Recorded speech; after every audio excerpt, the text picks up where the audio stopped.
J'aime beaucoup Stanislas quand il dit que effectivement c'est très facile, ça apparaît à la console. Je pense qu'il y a énormément de travail derrière qui fait que ça apparaît très facile et que ça apparaît à la console. Je m'excuse pour tous ceux qui ont déjà entendu une partie de cette présentation et qui connaissent assez bien en fait ce que l'on fait en termes de respiration ici.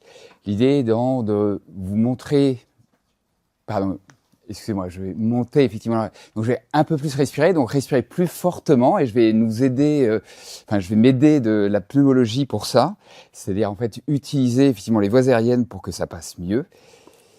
Et donc quand on commence des tests d'exploration fonctionnelle respiratoire, si vous n'allez pas bien et que vous avez du mal à respirer, eh bien vous allez dans un service d'exploration fonctionnelle respiratoire et on vous fait ce type de test. Vous avez un débitmètre à la bouche.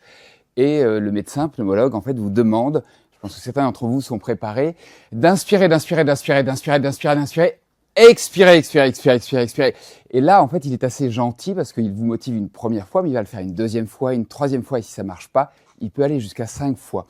À la fin, c'est un peu difficile, mais malgré tout, les résultats qu'on obtient, eh bien, c'est ces courbes débit-volume, c'est-à-dire que le débitmètre mesure le débit, on intègre ce débit, et ça nous permet de présenter comme ça ces courbes débit-volume. C'est un sujet qui respire normalement, à peu près ce que je pourrais faire en ce moment. Si là, au moment de l'expiration, il y a une chute, eh bien, c'est lié au fait que quand on expire, les voies sont obstruées et le débit s'écroule. Et puis, si on a une maladie plutôt restrictive, si on a une maladie plutôt restrictive, eh bien, on va voir que à la fois le volume et le débit, en fait, sont réduits.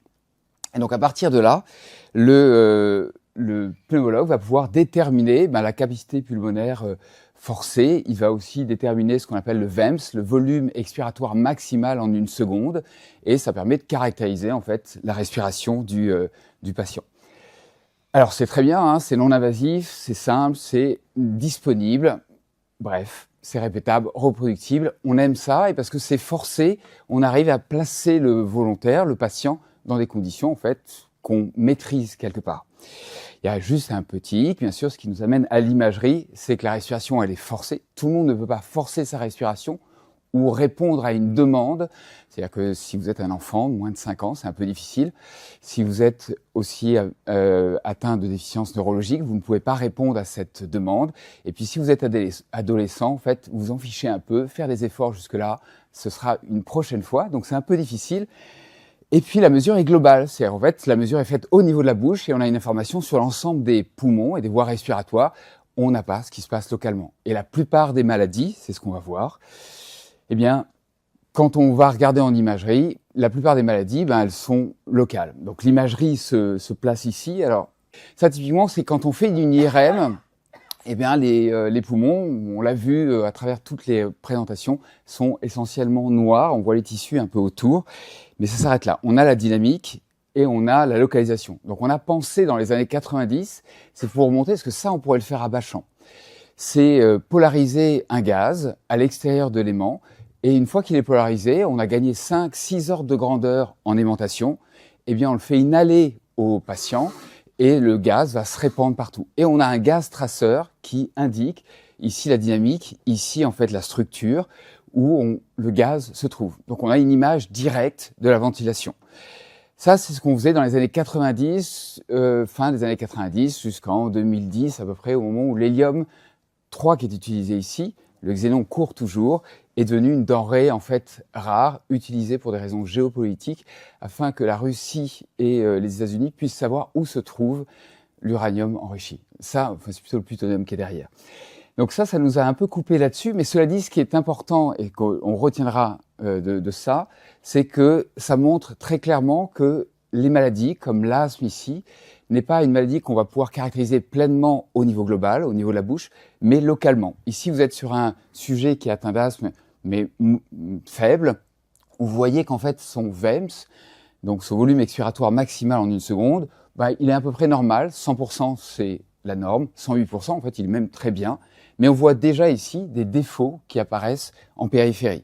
Et sur un autre sujet qui a un asthme en fait plutôt modéré, même chose, le VEMS ne nous indique pas vraiment qu'il est malade. Par contre, l'imagerie en fait locale nous montre vraiment des défauts ventilatoire.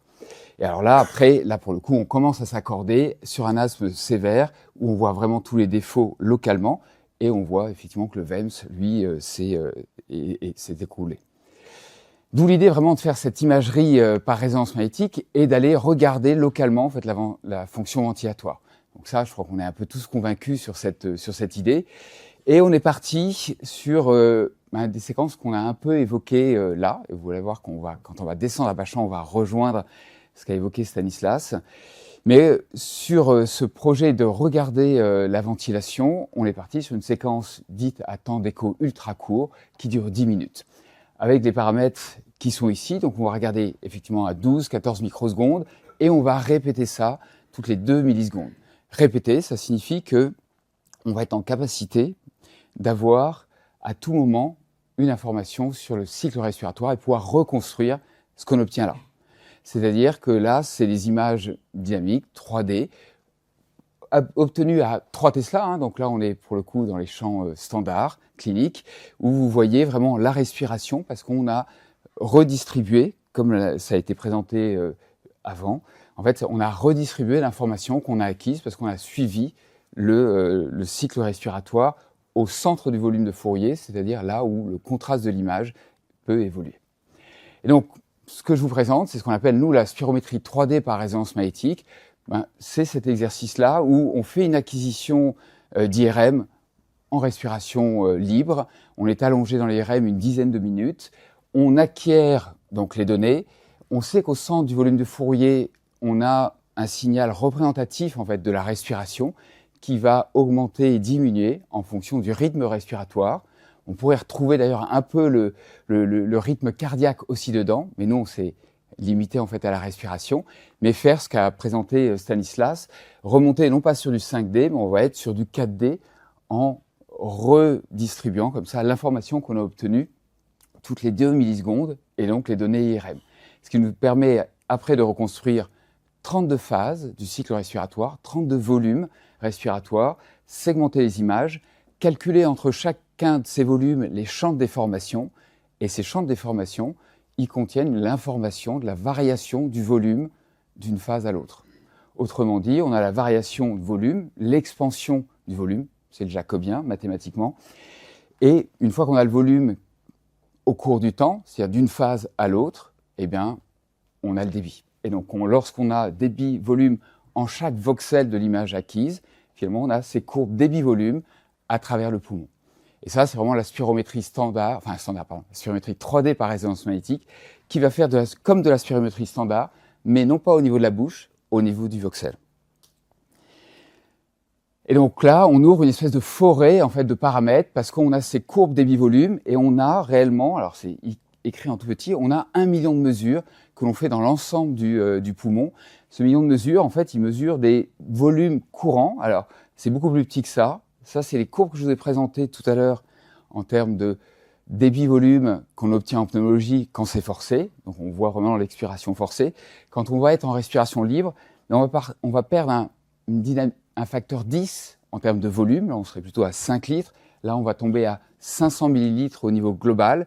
Et quand on va regarder au niveau local, au niveau du voxel, cette fois, on est entre 0,1, je ne sais pas si vous le voyez, et 1,5 microlitres.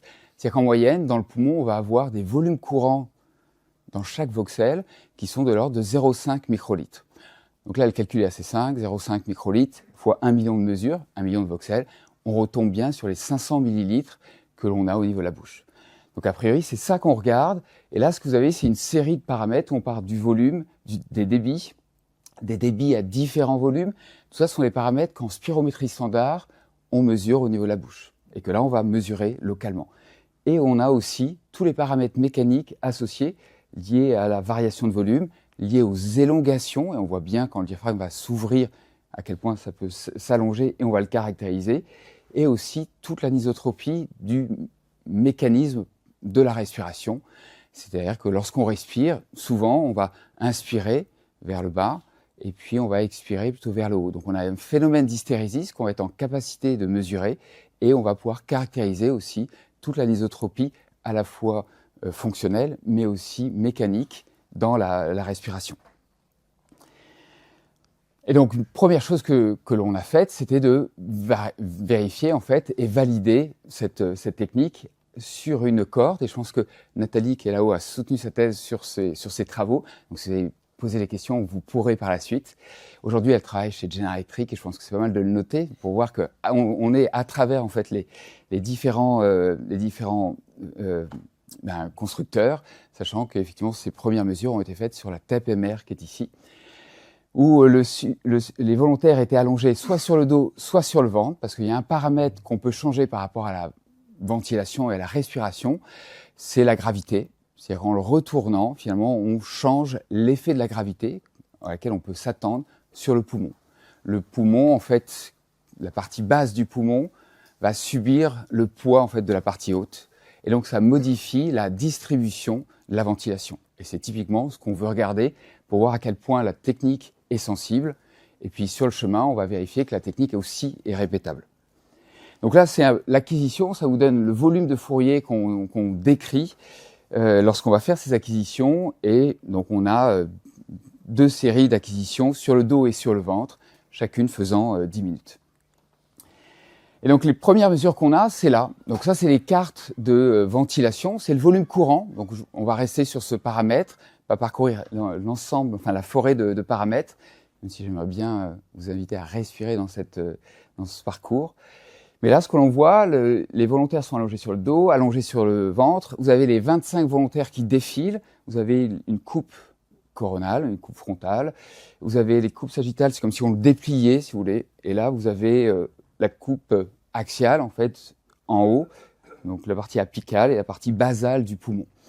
Et en fait, quand on est face à ça, on voit la différence morphologique des volontaires, hein, c'est-à-dire qu'on voit toute cette variation et cette difficulté de finalement les faire correspondre. Et comme on a fait des répétitions, on voit aussi, alors il faut avoir l'œil aiguisé, mais que sur le même volontaire, en fait, ça diffère. Donc une grande question a été de comment on compare tout ça. On voit qu'il y a des différences sur le dos et sur le ventre. Qu'est-ce que j'en fais? Eh bien, on va normaliser spatialement, ramener tous les volumes sur un seul volume. Et puis, on va aussi mettre à l'échelle de telle sorte que, comme on ramène sur un volume, on va mettre à l'échelle de ce volume le volume courant. Et ça nous donne des choses qui sont un peu plus visibles. C'est-à-dire que, je crois que j'y suis. Voilà, je crois qu'on y est. Ou on ne défile plus. Si, ça y est. Voilà, là c'est un peu plus reposant. Je pense qu'on arrive à mieux suivre ce qui se passe. Et surtout, ce qu'on arrive à voir, c'est que lorsqu'on est allongé sur le dos, là on voit la colonne vertébrale, ici c'est le cœur. Allongé sur le dos, on voit que les volumes courants sont plus importants. Et c'est vrai aussi ici, et on va l'apercevoir aussi quand on est en sagittal ici. Alors que quand on est sur le ventre, finalement, les volumes courants sont plus importants sur la partie qui repose. Donc là, on a inversé les images. Hein. Le volontaire était allongé sur le ventre. Et donc, on voit que les volumes courants sont plus importants, en fait, sur la partie, encore une fois, qui est dessous. Donc, qui subit le poids de la gravité. Et alors, je crois que nombre d'entre vous le savent, mais la gravité joue sur un peu de façon contre-intuitive. En tous les cas, pour nous, c'était le cas. C'est-à-dire qu'à partir du moment où le poumon au-dessus pèse sur le poumon qui est en bas, eh bien, le poumon du bas va se vider plus facilement. Et donc, les alvéoles vont être en capacité d'accepter plus de gaz, et donc se gonfler plus, et donc contribuer plus à la ventilation. On peut voir aussi le fait que lorsqu'on écrase, en fait, le poumon, bien sûr, elle se vide plus, les alvéoles, donc il y a plus d'alvéoles, donc la densité est plus grande, et donc finalement, ces deux phénomènes contribuent à faire en sorte que la partie qui dépend de la gravité, qui subit la gravité, finalement, contribue plus à la ventilation. Alors que moi, intuitivement, je pensais que c'était la partie en haut, qui était plus libre de respirer, qui accepterait beaucoup plus de gaz. Et donc, c'est ce qu'on voit ici, ce qui montre que la technique est sensible à la gravité, et on peut dire, et alors est-ce qu'elle est répétable? On peut le voir peut-être ici, j'ai l'impression que où c'est des valeurs moyennes, c'est-à-dire qu'on a pris les centaines d'acquisitions sur les 25 volontaires, et c'est moyenné sur le dos, sur le ventre, et vous voyez qu'on n'a pas quelque chose en fait qui fait disparaître, on n'a pas des images qui font disparaître, des images moyennes qui font disparaître les motifs. On voit bien en fait ces motifs rester liés à la gravité principalement. à la fois sur le dos et sur le ventre. Est-ce qu'on peut être sensible un peu à une maladie? Ça, c'est les premiers résultats qu'on a obtenus chez un patient asthmatique sévère, avant et après biothérapie. Donc à M0, au moment où on décide de lui administrer une biothérapie, et 6 mois après, sa biothérapie. Et en comparaison, donc ça c'est ce que vous avez ici, donc c'est à M0, c'est la carte de ventilation. Ici à M0, vous avez son VEMS, donc il est à 76%, hein, il est atteint d'un asthme sévère. Et en comparaison, vous avez un volontaire sain, avec à M0, il est à 132%. Et lorsqu'on va regarder à M6, ben le patient asthmatique, son VEMS n'a pas vraiment changé. Et le volontaire sain non plus. On est dans la même gamme. Simplement, lorsque le patient asthmatique revient, il va beaucoup mieux, il respire, il a récupéré une capacité et surtout une qualité de vie. Et ça ne se voit pas en spirométrie standard.